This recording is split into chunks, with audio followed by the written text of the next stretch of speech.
Good morning all of you. आज हम security analysis and portfolio management की 30 lecture की क्लास ले रहे हैं जो कि रिलेटेड है डाउ थ्योरी से। आज के लेक्चर के अंदर हम डाउ थ्योरी के बारे में पढ़ेंगे। तो सबसे पहला हमारा टॉपिक है वो है what is Dow theory.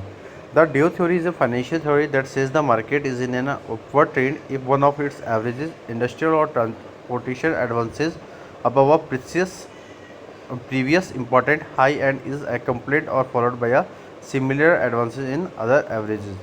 For example, if the Dow Jones Industrial Average (DJIA) climbs to an intermediate high, the Dow Jones Transportation Average (DGTA) is expected to follow suit with the reasonable period of time.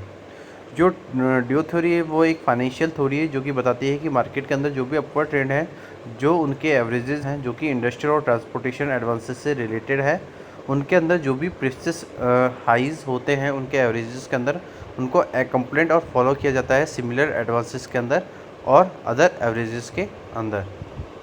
अगर हम example से समझते हैं तो जो डॉ Jones industrial average है means DJIA है, वो अगर वो क्लाइम हो रही है और जो क्लाइम करते करते इंटरमीडिएट हाई हो जाती है तो जो डॉ जोन्स ट्रांसपोर्टेशन एवरेज है वो भी एक्सपेक्टेड होता है और वो भी उसको फॉलो करता है कि वो भी एक रीजनेबल पीरियड ऑफ टाइम में सूट हो।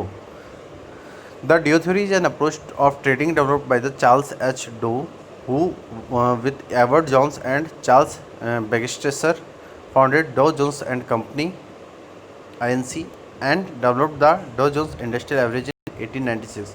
Dow fleshed out the theory in a series of editorials in the Wall Street Journal, which he is a co-founder. जो डो थ्योरी अप्रोच है वो एक ट्रेडिंग अप्रोच है, उसको डेवलप किया गया था चार्ल्स एच डो ने, जो कि उनके साथ थे एडवर्ड जोन्स, चार्ल्स बैक्स्टर, जिनने फाउंड किया था डो जोन्स एंड कंपनी को, जो कि डेवलप करती है डो जोन्स इंडस्ट्रियल एवरेज को 1896 के अंदर। जो डाउस थ्योरी है वो एक सीरीज है, उसके अंदर फ्लश्ड आउट है और उसको एक एडिटोरियल्स के अंदर या एक जर्नल के अंदर बताया गया है जो कि वॉल स्ट्रीट जर्नल से रिलेटेड है। और वो जो डो है चार्ल्स एच डो वो इसके को फाउंडेड भी हैं। Charles Dow died in 902 and due to his death he never published the complete theory on the market, but several followers and associates have published works that have been expanded on the editorials. Some of the most important contributions to the Dow theory include the following: William P. Hamilton's The Stock Market Barometers, Robert Reha, The Dow Theory 1932, E. George Schaeffer, How I Helped More Than 10 Investors to Profit in Stocks 1960 और Richard Russell's the Dow theory today 1961। जब Charles dough मर गए थे 1902 के अंदर, तो उनकी जो डेथ के बाद हम देखें तो ये उन्होंने कभी भी कोई पब्लिश नहीं की जो कि इस पर्टिकुलर थ्योरी के बारे में हमें बताती है मार्केट के अंदर। लेकिन बहुत सारे ऐसे फॉलोअर्स थे, एसोसिएट्स थे जिन्होंने इस पब्लिकेशन पे काम किया और एक्सपेंड किया उन्होंने एडिटोरियल्स को। और अगर हम देखें तो मोस्ट इम्पॉर्टेंट कंट्रीब्यूशन है डू थ्योरी के अंदर वो ये सारे हैं जिन्होंने उस पर्टिकुलर एडिटोरियल को आगे पब्लिश किया और उस पर्टिकुलर इस डू थ्योरी के अंदर वर्क किया और लोगों को अवेयर किया मार्केट ट्रेंड्स के regarding. Dio believed that the stock market as a whole was a reliable measure of overall business condition within the economy, data by the analyzing the overall market. One could accurately gauge those conditions and identify the direction of major market trends and the likely direction of individual stocks. डॉ believe करता है उन stock market के अंदर जो कि एक particularly reliable major देते हैं हमारे ओवरऑल बिजनेस कंडीशंस के अंदर इसी इकोनॉमी में, और इनके थ्रू वो एनालाइज करते हैं ओवरऑल मार्केट को। अगर हम एक्यूरेटली इस गोल्स के या इन कंडीशंस को देखें तो हम आइडेंटिफाई करते हैं जितने भी जो डायरेक्शंस हैं मेजर मार्केट ट्रेंड्स के, और साथ साथली हम जो भी इंडिविजुअल स्टॉक्स के जो डायरेक्शन है उनको भी आइडेंटिफाई करते हैं डू थ्योरी के अंदर। How the Dow theory work, they are the 6 main components of the Dow theory. अगर हम कंपोनेंट्स की बात करें और डू थ्योरी किस तरीके से वर्क करती है तो उसके 6 कंपोनेंट्स हैं डू थ्योरी के अंदर। पहला है the market discount everything. The Dow theory operates on the efficient market hypothesis, जिसको बोलते हैं हम EMH, which states that the asset price incorporate all available information. In other words this approach is the antithesis of the behavioural economics. जो Dow theory है वो operate होती है efficient market hypothesis से, और इसको स्टेट किया जाता है कि जो भी एसेट्स की प्राइजेस जो इनकॉर्पोरेट है जिसके अंदर ऑल अवेलेबल इंफॉर्मेशन की रिगार्डिंग। तो अगर हम अदर वर्ड्स में कहने कि ये जो अप्रोच है ये बिहेवियरल इकोनॉमिक्स की एक एथेंसिस अप्रोच है। Earning potential, competitive advantagement, management competence, all of these factors are priced into the market. Even if not every individual knows all or any of these details, in more strict readings of this theory, even future events are discounted in the form of risk. अगर हम earning potential देखें या competitive advantage देखें या management competence देखें, ये जो सारे फैक्टर्स हैं ये हमारी प्राइस को मार्केट के अंदर इंक्रीज़ कर सकते हैं। और अगर हम देखें कि कोई भी एक भी इंडिविजुअल नॉन नहीं होता कि वो इनके रिगार्डिंग डिटेल्स को समझ सके।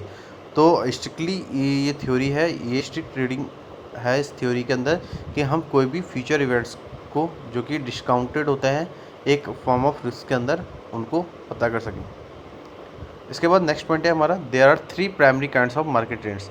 Market experience primary trends which last year or once, such a bull or bear market. Even these broader trends then experiences secondary trends, often working against the primary trend, such as a pullback within a bull market or a rally with a bear market. These secondary trends last from these 3 weeks of 3 months. Finally, these are minor trends lasting less than 3 weeks, which are largely noise. अगर हम second point की बात करें तो उसके अंदर जो market trends के जो काइंड्स हैं उनके बारे में बताया गया है कि जो मार्केट एक्सपीरियंस होता है प्राइमरी ट्रेंड्स के रिगार्डिंग वो लास्ट अ ईयर या उससे ज़्यादा हमें देखते हैं कि या तो वो बुल होता है या बियर मार्केट होता है। अगर हम ब्रॉडर ट्रेंड्स के अंदर बात करें तो जो भी एक्सपीरियंस होते हैं सेकेंडरी ट्रेंड के अंदर उनके अंदर जो वर्किंग होती है वो अगेंस्ट होती है प्राइमरी ट्रेंड के अंदर। उसके अंदर पुल बैक विद इन अ बल मार्केट और रैली को यूज़ किया जाता है बियर मार्केट के अंदर। These secondary trends last 3 weeks और 3 मंथ्स के होते हैं। फाइनली हमने ये बताया है कि जो भी माइनर ट्रेंड्स होते हैं वो लास्टिंग होते हैं 3 वीक्स के अंदर, जो कि लार्जली नॉइस होते हैं। थर्ड पॉइंट है हमारा, primary trends have 3 phases. A primary trend will pass through 3 phases according to the Dio theory. In a bull market there are the accumulation phase, the public participation or big move phase, and the access phase. In a bear market they are called the distribution phase, the public participation phase, and the panic or despair phase. जो अगर हम बात करते हैं तो primary trend के 3 faces होते हैं। तो according to the Dio theory जो बुल मार्केट के अंदर जो एक्यूमुलेशन फेज होता है वो पब्लिक पार्टिसिपेशन होता है या बुक मूव फेज होता है।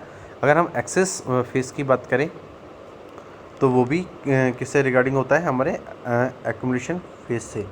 और अगर हम बियर मार्केट की बात करें तो बियर मार्केट को हम डिस्ट्रीब्यूशन फेज भी कहते हैं, क्योंकि जो भी पब्लिक पार्टिसिपेशन फेज होता है या जो भी पैनिक या डिसअपेयर फेज होता है वो हमारे डिस्ट्रीब्यूशन फेज और बियर मार्केट के अंदर किया जाता है। नेक्स्ट अगर हम बात करें तो नेक्स्ट जो हमारा पॉइंट है वो है, indices must confirm each other. In order of a trend to be established, though postulated indices or the market average must confirm each other. This means that the signals that occur on one index must match or correspond with the signals of the other. If one index such as the Dow Jones Industrial Average is confirming a new primary uptrend, but another index remains in a primary downward trend, traders should not assume that a new trend has begun. अगर हम trend की बात करें तो जो trend को establish किया जाता है तो जो डाउ पोस्टुलेटेड इंडिसेस हैं या मार्केट एवरेज हैं उनको मस्ट कंफर्म किया जाता है एक दूसरे से।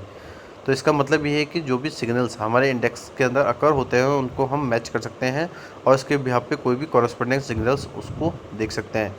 अगर किसी वन इंडेक्स की बात करें हम तो जो डॉ जोन्स इंडस्ट्रियल एवरेज है जिसको हम DJIA बोलते हैं वो कंफर्म करता है न्यू प्राइमरी अप ट्रेंड को, और जो अदर इंडेक्स हैं वो रिमेन होते हैं प्राइमरी डाउनवर्ड ट्रेंड के अंदर। तो ट्रेडर्स क्या करता है कि वो एज्यूम नहीं कर सकता कि नए ट्रेंड की शुरुआत हो चुकी है, बिगन हो चुका है। इसके बाद फिफ्थ पॉइंट है हमारा, volume must confirm the trend. Volume should increase if the price is moving in the direction of the primary trend and decrease if it is moving against it. Low volume signals of weakness in the trend. For example, in a bull market the volume should increase as the price is rising and fall during the secondary pullbacks. If in this example volume picks up during a pullback, it could be a sign that the trend is reversing as a more market participation turn bearish.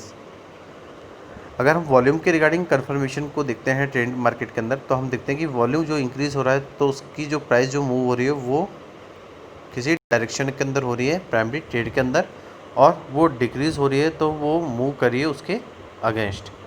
उसके बाद जो low volume signals होते हैं अगर वो week है trend के अंदर, तो हम ये देख सकते हैं कि इसको एक एग्जांपल से समझते हैं कि अगर किसी बुल मार्केट के अंदर जो वॉल्यूम है वो इंक्रीज़ हो रहा है और प्राइस राइज हो रही है, तो हम देखेंगे कि नेक्स्ट जो हमारे पुल बैक्स होते हैं उनके अंदर जो प्राइस है वो फॉल होती है सेकेंडरी पुल बैक्स के अंदर।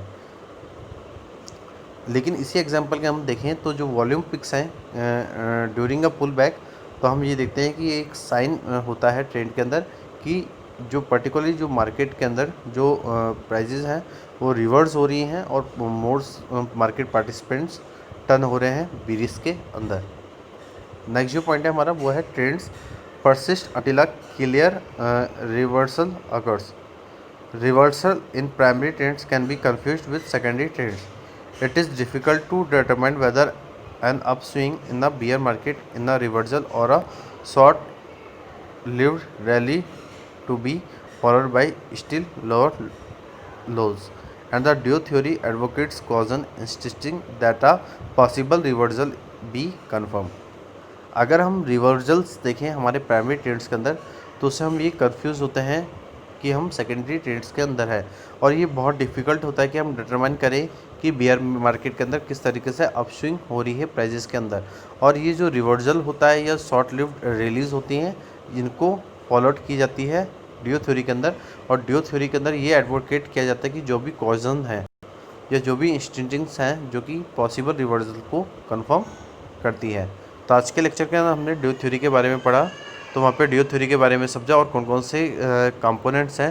तो वहाँ पे हमने 6 पॉइंट पढ़े थे जो डियो थ्योरी के कंपोनेंट के अंदर यूज़ किए जाते हैं। तो आज के लेक्चर के अंदर इतना ही। Thank you so much and have a nice day.